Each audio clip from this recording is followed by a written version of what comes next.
Ang Alaminos City po naging sentro ng Regional Nutrition Month launching ng Region 1. Para sa detalye ng balitang yan, kasama natin Idol Denise Brillante.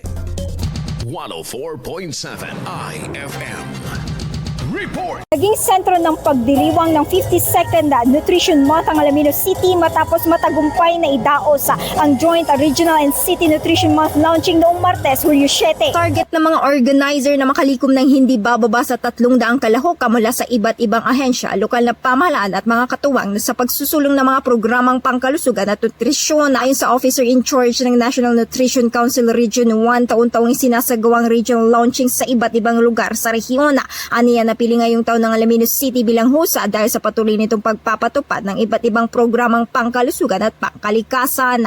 Pinagdiriwang natin ang launching ng Nutrition Month dito po sa Region 1. Katuwang po natin ang City Government of Alaminos at ang Department of Health, Center for Health Development. Layunin po nito na umpisahan yung lahat ng mga programa sa Region 1 na naka-line up para po sa ating lahat para po i-celebrate itong 52nd National Nutrition Month. So taon-taon po ay umiikot po tayo sa lahat po ng mga probinsya at syudad at nataon po na time naman po ng Alaminos ngayon. Of course, marami silang programang pang-nutrisyon at marami din po silang programa na related sa pag-aalaga sa ating kalikasan. Tinalakay ang epekto ng climate change sa nutrisyon na gayon din ang mga hakbang sa pagkakaroon ng masustansya at abot kayang pagkain na sa ilalim ng temang nutrisyon at kalikasan na ating pangalagaan. Ilan pa sa mga aktibidad ang Pledge of Commitment, nutrition counseling, medical services, information booths at pagtatampukan ng mga lokal na produkto. Samantala ay ginawa din ng Alaminos City Gawad Parangal ng Nutrition 2026 kung saan kinilala mga individual, barangay nutrition committees at nutrition scholars sa lungsod. Pinangunahan ng aktibidad ng Department of Health Center for Health Development Region 1 at NNC Region 1 katuwang ang pamahalang lungsod ng Alaminos. Nagbigay din ng mensahe si Alaminos City Mayor Arthur Brian Celeste sa pagpapahalaga ng lungsod sa mga programang pangkalikasan at kalusugan. Hindi lang isa ang iyong kiniriresolva.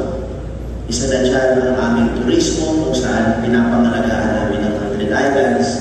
At pangalawa dyan, which is very important in today's event, is our nutrition. And rest assured, na dito sa lungsod ng Alaminos, not just in the city but on the first district of Pangasinan, tuloy-tuloy po ang ating suporta para po sa ating mga kabataan. Because majority of our beneficiaries in terms of our nutritional programs ay ang ating mga kabataan.